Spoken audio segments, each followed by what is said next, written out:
একটা অস্থিতিশীল একটা অবস্থা সবসময় তৈরি করতে চাচ্ছে আমাদের ভিতরের ঐক্যতাটাকে অবশ্যই নষ্ট অবশ্যই করার জন্য। ওটার জন্যই আমরা পিছিয়ে পড়েছি। কিন্তু আপনাকে চিন্তা করলে দেখেন, ভারত কিন্তু সুযোগ পেয়েছিল।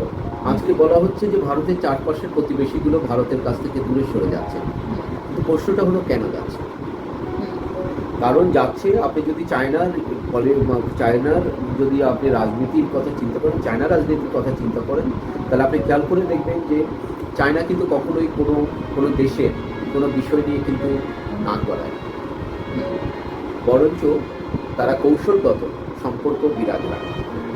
এবং এটাই আসলে আধুনিক পলিটিক্স। বর্তমানে আধুনিক পলিটিক্সটাই হলো কৌশলগতভাবে আপনি পলিটিক্স করবেন, আপনি হস্তক্ষেপ করবেন, সব কিছুই কৌশলগত। কিন্তু ভারত যেটা করছে, যেটা দেখা যাচ্ছে, বা আমি যেটা বুঝি, গত 15 বছর 20 বছর ধরে ভারত প্রত্যেকটা প্রতিবেশীর সাথে এক ধরনের দাদাগিরি করার চেষ্টা করেছে। তার ফলাফল কিন্তু ভালো হয়নি। হ্যাঁ, নিয়ন্ত্রণ, যেটা যে বলা হয় অথরিটারিয়ান, হ্যাঁ, এই যে রোলটা, কর্তৃত্ব পরায়ণ যে রোলটা, সেটা করতে গিয়েছে দাদাগিরি। কিন্তু এটা কিন্তু আমাদের প্রতিবেশী কোনো দেশ কিন্তু এটা মেনে নেয়নি। আলটিমেটলি কি হলো? দেখেন, চায়না যেভাবে তার নিজের সার্বভৌমত্বটাকে ধরে রাখছে, অবশ্যই তার নেতৃত্ব দিয়ে।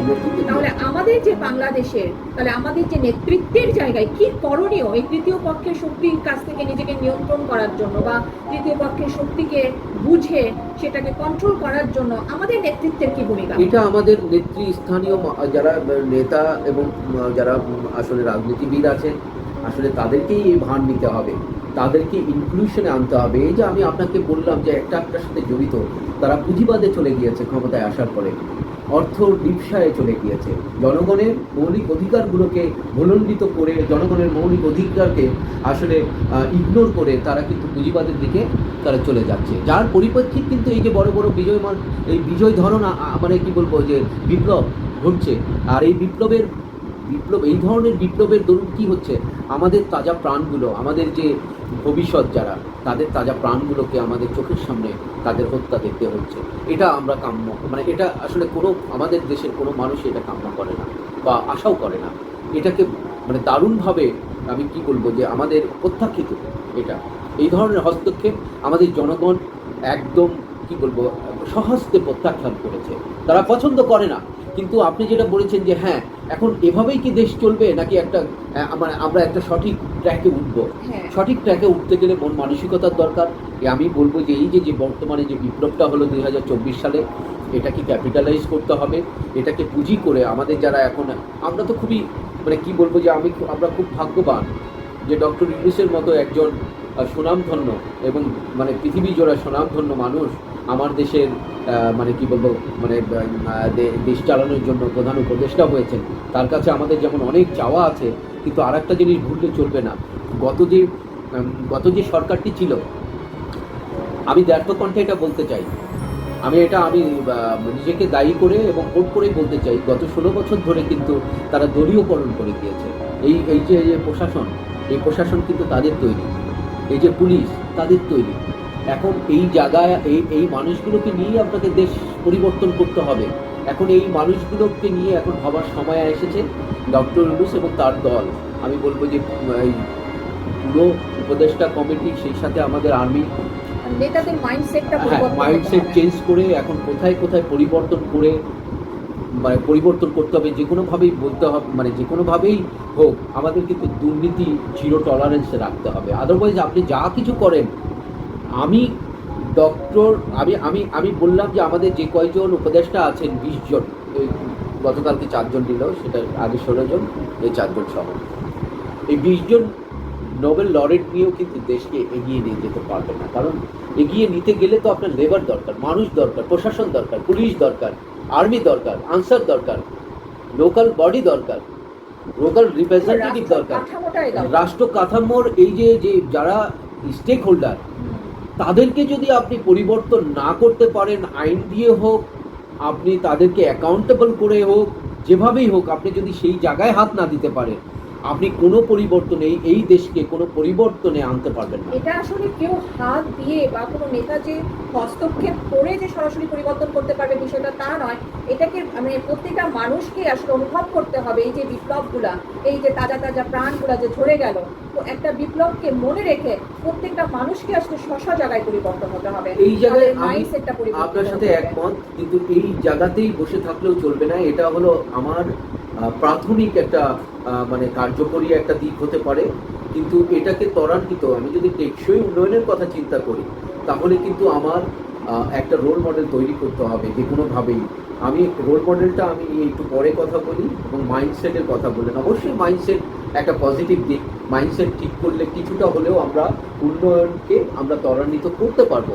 কিন্তু আপনাকে আমি একটা জিনিস মানে একটা কথা না বললেই নয়, কিন্তু এই মাইন্ডসেটটা তো যেহেতু পরিবর্তনশীল, আজকে যারা মাইন্ডসেট করলো তারা আবারও যে আর একটা দুর্নীতিগ্রস্ত মানে সরকার চাবে না, সেটা কিন্তু না। কারণ 16 বছরের একটা হ্যাবিট, দুর্নীতি করছে, ঘুষ খাচ্ছে, তারপরে কোনো দায়বদ্ধতা নাই, সমাজে বিচার নাই, মানে শক্তির অপব্যবহার করার একটা টেন্ডেন্সি টেন্ডেন্সি। যখনই এই কাতার থেকে যখনই ক্রাইসিসে যাবে, অর্থ ক্রাইসিসে, তখন ওরা আবার যাবে এই দেশে যেন আবার দুর্নীতিগ্রস্ত সমাজ আসুক বা আবার সরকার আসুক। এটাকে পরিবর্তন করতে হলে আমাকে ট্রেন্ড আপ লোক দরকার, ভিশনারি মানুষকে আমার নিয়ে যোগ্য লোককে যোগ্য জায়গায় বসাতে হবে। এটাকে আপনাকে এবং ভালো একটা অ্যাকাউন্টেবল বডি থাকতে হবে, এবং accountability evaluation and monitoring cell থাকতে হবে। এবং আমাদের যে আইন এবং যে ল অ্যান্ড অর্ডার সিচুয়েশনটাকে খুব স্টেবল রাখতে হবে। আমাদের জাস্টিস সিস্টেমটাকে খুবই ভাইব্রেন্ট করে রাখতে হবে, যে আমি যদি প্রধান উপদেষ্টাও হই, আমিও যদি দুর্নীতি করি, আমার কিন্তু জেলে যেতে হবে। এই বিষয়গুলো আমলে নিতে হবে। আর একটা জিনিস আপনাকে বলি, আপনি বলতে চাচ্ছেন এই বিপ্লবের একটা আউটকাম আসতে পারে পুরো রাষ্ট্র কাঠামোর একটা সংস্কার। এবং আর একটা জিনিস বলি, আমাদের দুটো প্যাটার্ন নিয়ে আগাতে হবে। একটা হলো ভিশনারি আর একটা হলো মিশনারি। আমার একটা হলো দীর্ঘমেয়াদী আর একটা হলো আমার স্বল্পমেয়াদী। আমার একটা পরিকল্পনা নিয়ে সামনের দিকে আগাতে হবে, তা না হলে দেশ কিন্তু উন্নত হবে না। আপনাকে একটা কথা বলি, আমি একটু যদি ইতিহাস আপনাকে তুলে ধরি, আমি দুটা উদাহরণ দিচ্ছি, তিনটা উদাহরণ দিই। জাপান কিন্তু 1941 সালে যে ওদের উপরে যে নাগাসাকি এবং হিরোশিমায় যে বোমা পড়লো, তারপরে কিন্তু দেশের অর্থনৈতিক পুরো চাকাটা থেমে গিয়েছিল এবং গরিব হয়ে গিয়েছিল। এবং আপনি শুনলে অবাক হবেন, জাপান কিন্তু এশিয়ার ভিতর সবচেয়ে বর্বর জাতি ছিল। আজকে কিন্তু ওরা সব সভ্য জাতি। আজকে পৃথিবীতে একটি জাতি, মানে দুটো জাতিও যদি সভ্য জাতিকে বাছাই করেন, জাপানকে আপনি ইগনোর করতে পারবেন না। আমি অর্থনীতি যতটুকু বুঝি, যে অর্থনীতিতে একটা আমূল একটা ট্রিগারই অর্থনীতিকে আপনাকে পরিচিত করাতে হবে অথবা প্র্যাকটিসে আনতে হবে। তা না হলে এই দেশের অর্থনীতির পরিবর্তন আপনি করতে পারবেন না।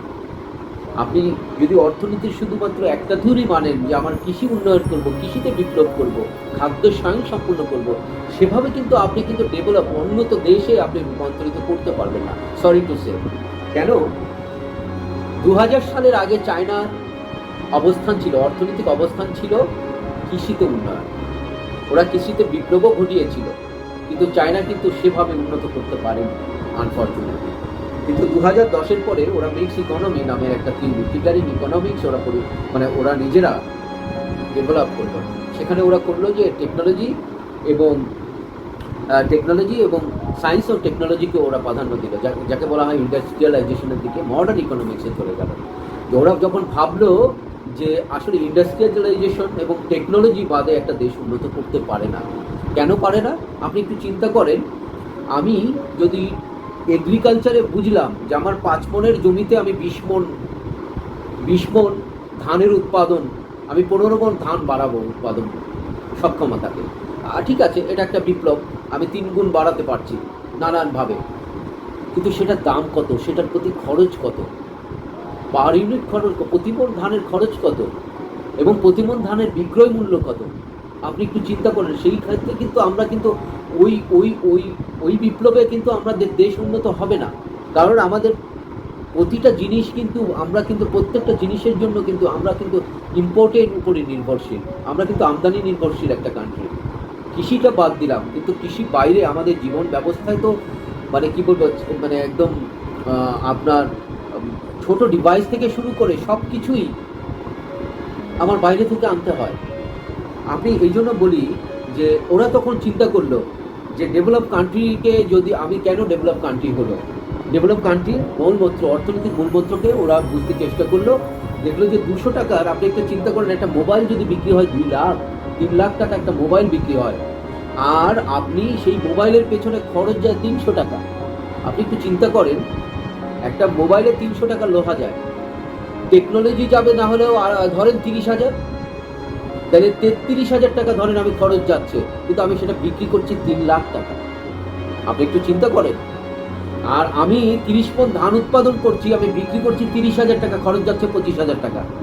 এই উন্নয়ন দিয়ে কি দেশ উন্নতি হবে? তার মানে আপনি বলতে চাচ্ছেন যে মানে অর্থনৈতিক জায়গাটাকে বাড়াতে গেলে প্রত্যেকটা দেশের একটা নিজস্ব একটা শিল্পায়নের জায়গা থাকতে হবে। নট অনলি শিল্পায়ন, তাদের নিজস্ব রাজনৈতিক থিওরি থাকতে হবে। যেটা কোন থিওরিতে তারা আমাদের দেশে মানে আমাদের দেশে আমরা বলতে পারি একটা আছে, সেটা কিন্তু যেরকম পোশাক শিল্প, গার্মেন্টসটা কিন্তু আমাদের দেশের একটা নিজস্ব কিন্তু একটা অর্থনৈতিক চাকা উদ্যোগতিতে একটা প্রভাব ফেলছে। দেখেন, আমি গার্মেন্টসের কথা যদি বলি, এটাও কিন্তু ওই কৃষি ক্ষেত্রের মতোই বলা চলে, কারণ গার্মেন্টসের র ম্যাটেরিয়ালস কিন্তু এই কৃষি থেকেই আসে, তুলা থেকে আসে। আপনি একটু বুঝতে চেষ্টা করেন, গার্মেন্টসের আপনি একটা টি শার্ট কয় টাকা দিবেন? আপনার কাছে বানিয়ে নিয়ে যাচ্ছে ধরেন 500 টাকা দিয়ে, আপনার তার পিছনে খরচ আছে 300 টাকা, আপনার 200 টাকা লাভ হচ্ছে। হ্যাঁ, আপনার অনেক ইউনিট আপনি বিক্রি করছেন, কিন্তু আপনি চিন্তা করেন তো, যত ইউনিট বিক্রি করেন এর সাথে যত লোক জড়িত, তার 10 ভাগের 1 ভাগ যদি জড়িত করে আপনি যদি ডিভাইস শিল্প, যদি মানে কোনো একটা টেকনোলজি বেস যদি শিল্প তৈরি করতে পারেন, তাহলে আপনি কি আসবে বলেন? আপনি একটা টি শার্ট বিক্রি করছেন 500 টাকা, আর আপনি যদি একটা রাফেল অথবা একটা যদি আপনি কি বলবো একটা রিভলভার যদি বানাতে পারেন, একটা রিভলভার বিক্রি 5 লাখ টাকা।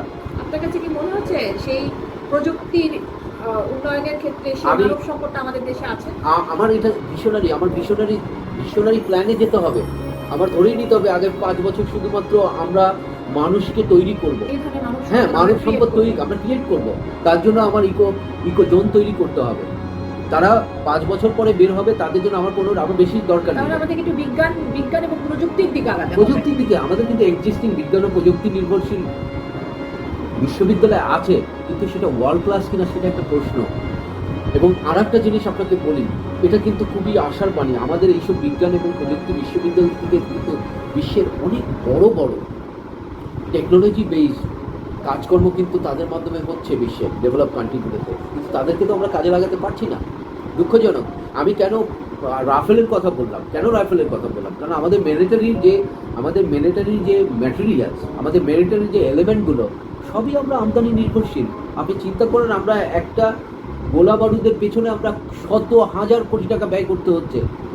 আমরা যদি এগুলি বানাতে পারতাম নিজস্ব অর্থায়নে, দেখেন আমরা যদি বিমান শিল্পটাকে ধরি, একটা বিমানের কত দাম একটু চিন্তা করেন তো, 3,000-4,000 কোটি টাকা দাম। আমার 10টা, বেশি না, আমি 10টা প্রযুক্তি বিশ্ববিদ্যালয় তৈরি করব, তাদেরকে আমি টার্গেট দিব, তাদের পিছনে আমি খরচ করব, তাদেরকে আমি টার্গেট দিব 5 বছর। তোমাদেরকে প্রত্যেকটা বিশ্ববিদ্যালয়কে আমি 10,000 কোটি টাকা করে দিলাম, আগামী 5 বছরের ভিতরে আমার একটা প্লেন, একটা ফাইটার, তারপরে তোমার সিঙ্গেল প্লেন, তারপরে তোমার কি বলে তারপরে মানে কি বলে যাত্রীবাহী প্লেন তোমরা বানাবা। আপনি দেখেন না, 5 বছর নিয়ে তো বানায় ফেলবে এরা। খুব সুন্দর মিজানুর রহমান, আমাদের আসলে আপনার আলোচনাটা প্রচণ্ড মানে ফ্রুটফুল ছিল আমাদের দর্শকের জন্য, এবং আমার মনে হয় যে আজকের টেবিল থেকে, আজকের গুরুত্বপূর্ণ আলোচনা থেকে যে বিষয়গুলো আমার দর্শকরা জানতে পেরেছে, সেটা হচ্ছে যে আমাদের যে জনগণ এবং হচ্ছে যে গণতন্ত্রের মধ্যে যে একটা ফারাক থাকছে দিনের পর দিন, এবং সেই জায়গায় নেতৃত্বের কী ভূমিকা, এবং আমাদের রাজনৈতিক অবস্থার বর্তমান পরিস্থিতি, এবং আমরা কোথায় কিভাবে আসলে গিয়ে একটা সুন্দর একটা ভবিষ্যৎ আমরা বাংলাদেশের জন্য করতে পারবো, এবং সবচেয়ে আপনার যেটা মানে শেষ পর্যায়ের যে আলোচনাটা, যে অর্থনৈতিকভাবে বাংলাদেশকে একটা উন্নয়নের দিকে এগিয়ে যেতে হলে বিজ্ঞান এবং প্রযুক্তির যে একটা প্রায়োগিক যে একটা অনুশীলন, সেটা বাংলাদেশকে শুরু করতেই হবে, যেটা বাংলাদেশকে একটা সময় হয়তো বা চীন, মালয়েশিয়া বা জাপানের মতো একটা আমরা চাই। আপনার সাথে আমি একমত, আপনি খুব ভালো প্রাসঙ্গিক কথা বলছেন, খুবই ভালো লাগছে আমার। আসলে আমাদেরকে রোল মডেল, আসলে আমি বলবো পশ্চাৎপদ, যে আমি একদম মানে খুবই আমি একদম প্রত্যক্ষভাবেই বলছি, ভারতের নাম নিয়েই বলছি। ভারতের জন্ম কিন্তু 100 বছর হয়ে গেল প্রায়। তাদের দিকে তাকিয়ে থাকতে চলবে না আমাদের। আমার আমার এই স্টেরিওটাইপ চিন্তাভাবনাকে, গদবাঁধা চিন্তা চেতনা এবং উন্নয়নের চিন্তা চেতনা থেকে আমার অনেক দূরে সরে যেতে হবে। আমার এখন নতুন করে রোল মডেল সৃষ্টি করতে হবে। আমার যে কোনো 2-3টা দেশকে আমার টার্গেট করতে হবে, যে আজকে এখানে কিভাবে আসলো। আমরা দেখি না, আমরা তাদের সাথে যোগাযোগ, নতুন করে আমরা কূটনৈতিক রিলেশন শুরু করি তাদের সাথে, তাদের কাছ থেকে আমরা কিছু শিখি, তাদের কাছে তাদের শিখি। সাথে আমাদের এক ধরনের নলেজ শেয়ার হোক, Knowledge share হোক। ইনস্ট্রুমেন্ট শেয়ার হোক, হ্যাঁ। ক্যাপিটাল শেয়ার হোক। আর এই উন্নয়নের এই জার্নিতে, এই যাত্রাতে অনেক, এটা আপনাকে ভুললে চলবে না, অনেক ষড়যন্ত্র থাকবেই। পৃথিবীতে যত বড় দেশই আছে যারা উন্নয়ন করেছে, তাদের অনেক বাধা বিপত্তি পার করেই কিন্তু আজকের এই ডেভেলপ কান্ট্রি। আশা করছি আজকের এই আলোচনাটা আমাদের দর্শকরাও শুনবে এবং আমাদের যারা রাষ্ট্র কাঠামো পরিচালনার সাথে যে বিশেষ ব্যক্তিবর্গ জড়িত আছেন, তারাও নিশ্চয়ই আমাদের চাওয়া পাওয়াগুলোর সম্পর্কে জানতে পারবেন এবং সে অনুযায়ী তারা তাদের রূপরেখা তৈরি করতে পারবেন। আমাদের কাম্য থাকবে আপনাদের মাধ্যমে বা জনগণের প্রত্যাশাগুলো আপনাদের কাছে পৌঁছে দেওয়া। তো এই বলে আজকে আমি আমার টেবিল শেষ করছি। ধন্যবাদ আপনাকেও। আর আমি আপনাদের কাছে কৃতজ্ঞ আমাকে সময় দেওয়ার জন্য, আমাকে আমন্ত্রণ জানার জন্য। দর্শক মণ্ডলী, আবার দেখা হবে আপনাদের সাথে নেক্সট